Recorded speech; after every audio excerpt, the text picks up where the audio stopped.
जिनमें से एक हमारे अलवर के राजा हसन खां मेवाती को भी यहाँ लाया गया। यहाँ से जो भी ट्रेन गुजरेगी, हाँ आप ये लगा लो पूरे भारत के अंदर कहीं भी नहीं इतनी स्लो होती, यहाँ स्लो के जाना पड़ता है। ये नहीं, अच्छा। गाड़ी है ना, हाँ इसके नीचे विराजित, इसके नीचे हाँ। साक्षात सांगा बाबा सांप के रूप में, बहुत विशालकाय सांप। राम राम सा सभी को, खम्मा गणिसा राजस्थान मेरा देश मेरा भारत। तो दोस्तों 12 अप्रैल 1482 भारत के इतिहास में एक ऐसा दिन जो भारत का इतिहास ही बदलने वाला था। वो थे महाराज राणा सांगा। इनका जन्म हुआ तब इनका नाम रखा गया संग्राम सिंह। 1509 में इनके पिता की मृत्यु के बाद इनका राज तिलक हुआ, तब इनका नाम पड़ा राणा सांगा। तो ये जो आप देख रहे हैं ये है राणा सांगा का चबूतरा। बताया जाता है कि यहाँ पर उन्होंने अंतिम सांस ली थी। तो जूते उतार लेते हैं कि ये जो स्मारक है, इस जगह उन्होंने अंतिम सांस ली थी। उसका कारण मैं बता देता हूँ कि कैसे उनका यहाँ आना हुआ। वो चित्तौड़गढ़ के राजा थे। 1517 में उन्होंने अपना पहला युद्ध खतौली का युद्ध लड़ा, जो कि बूंदी में पड़ता है। वहाँ पर उन्होंने उस युद्ध को जीता अवश्य, जो कि मुगलों के खिलाफ था, लेकिन उसमें एक हाथ और एक पैर अपना गंवा दिया था। पैर इस तरीके से जर्जर हो चुका था या ख़त्म हो चुका था कि वो पैर नहीं था। उसके बाद उन्होंने अपना लास्ट और आखिरी युद्ध जो था वो बाबर के खिलाफ लड़ा, जो कि था खानवा का युद्ध, जो कि भरतपुर ज़िले में पड़ता है। और उस खानवे के युद्ध में उन्होंने अपनी एक आँख गंवाई। वो युद्ध महाराणा राणा सांगा का आखिरी युद्ध था और उसमें वो हार कर भी जीत गए थे।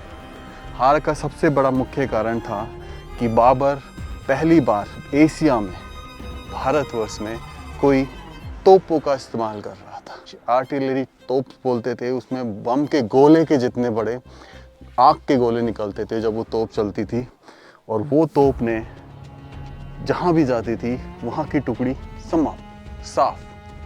जब युद्ध था तो बाबर के पास सिर्फ 1 लाख सेना थी और राणा सांगा के पास 9 लाख, यानी कि 9 टुकड़ियाँ थी 9 सेनापति के साथ। उसमें हार का कारण, मेन कारण तोप के गोले। अब वो पूछोगे कि तोप के गोले कहाँ से लाए? वही चीज़ जो मैं आपको बता रहा हूँ कि धोखा ही राणा सांगा को हरा सकता था, और वो धोखा किया था उन तोप के गोलों ने, जो कि मिली थी हमारे भारत को खंडित करने वाली इंग्लैंड से। उन्होंने एक ऐसा दुख दिया कि वो आज तक नहीं मिट सका है भारत में। तो उन तोपों की वजह से राणा सांगा जो है हार गए थे, लेकिन फिर भी वो लड़ते रहे, तोपों का सामना करते रहे। उस समय वो हाथी पर लड़ते थे। तो बाबर ने जो था अपने सैनिकों को बोला, जो उनकी तीर कमान की टुकड़ी थी, कि राणा सांगा आक्रमण कीजिए। यहाँ पर देखो राणा सांगा का चबूतरा बसवा, ये दौसा जिले में पड़ता है। यहाँ पर पूजा अर्चना होती है उनकी। और उनमें से एक तीर, जब सारे तीर राणा सांगा को बनाने लगे निशाना, तो उनमें से एक तीर लगा राणा सांगा की आँख पर। तो एक हाथ एक पैर तो पहले नहीं था, आँख पर लगते ही उस युद्ध में 80 घाव हो चुके थे। तब भी वो लड़ रहे थे, लेकिन जैसे ही तीर आँख पे लगा वो हाथी से नीचे आ गिरे और बेहोश हो गए। फिर उनको लाया गया इस दौसा ज़िले में स्थित बसवा गांव में, जो कि जयपुर का, उस समय दौसा वोसा कुछ नहीं होता था, उस समय जयपुर का ये आखिरी संभाग हुआ करता था, सबसे सुरक्षित माना जाता था। और यहाँ की वैद्य पद्धति विश्व में प्रचलित थी।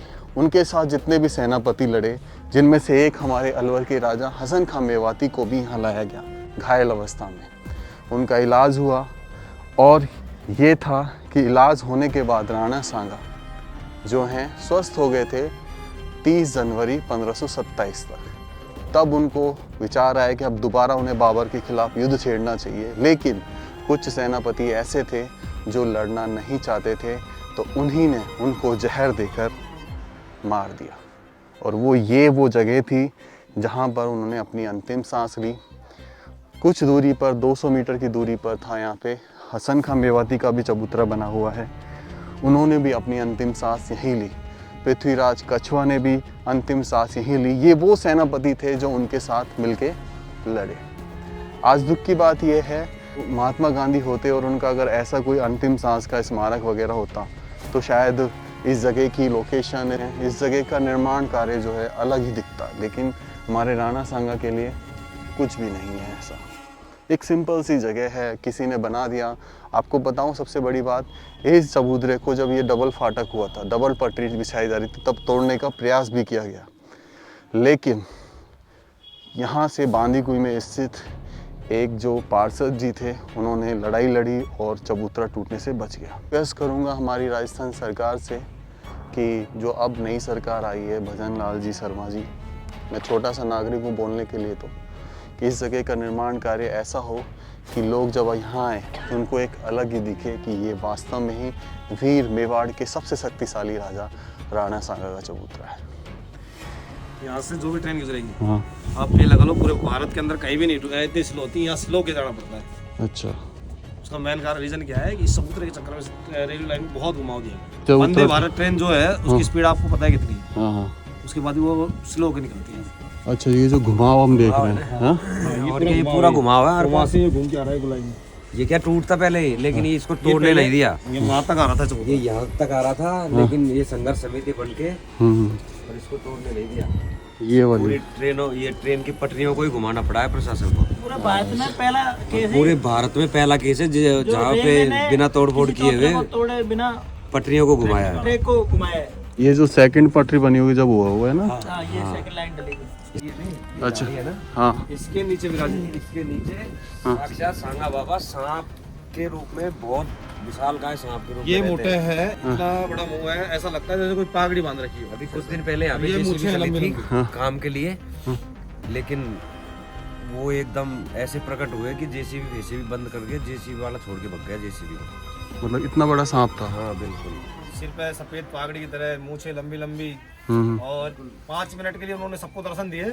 उसके बाद इसके अंदर झाड़ी के अंदर विलुप्त ये देखो बिल्कुल झाड़ी, इसको झाड़ी को बिल्कुल छेड़छाड़ करी नहीं हमने, चारों तरफ से सब सफाई व्यवस्था। ये जो झाड़ी है, जैसे है जैसे छोड़ दिया। भाई नहीं दिखता कोई। क्या बात है। मतलब जब से राणा सांगा की हुआ पापड़ है। का पेड़ कितने साल पुराना होगा। ये तो हमारे जन्म से तो हम इसको ऐसे कैसे देखता है। अच्छा अच्छा। पापड़ बहुत धीरे। तो व्लॉग को यहीं एंड करता हूँ। बड़ा दुख होता है इस जगह की कंडीशन ऐसी देखकर। तो सत सत नमन, कोटि कोटि नमन हमारे मेवाड़ और भारतवर्ष के सबसे शक्तिशाली राजा राणा सांगा को। थे उस समय जब वो दर्शन हाँ। किया था? हाँ। नींव का काम चल रहा था, मुहूर्त का दिन था। अच्छा, आप अभी भी 2 थे? साल पहले की बात है। आप भी थे? बड़े बुजुर्ग भी थे, मैं नहीं था उस दिन। आप में से कौन था? बस ये भैया था। आपका नाम क्या भैया? जसवंत सिंह। तो आप मतलब कितनी 100 में से कितने % कह सकते हो कि ऐसा आपने जो देखा वो वाकई में था? 100 में से 100%। अच्छा, चलो ये वो जगह है जिसको बिना छेड़े किसी को क्षति और नहीं पहुंचाई। आप ये देखो, इतनी संख्या के अंदर लोग थे यहाँ पर, किसी को क्षति नहीं पहुंचाई उन्होंने। बाकायदा सबको यूँ चारों में यूँ देखा है। उसके बाद वो अपने इस झाड़ी में विलुप्त हो गए। Okay okay. तो इस झाड़ी को आज तक, अब तक, आगे और फ्यूचर में कभी छेड़ा नहीं जाएगा? नहीं छेड़ा जाएगा। ओके।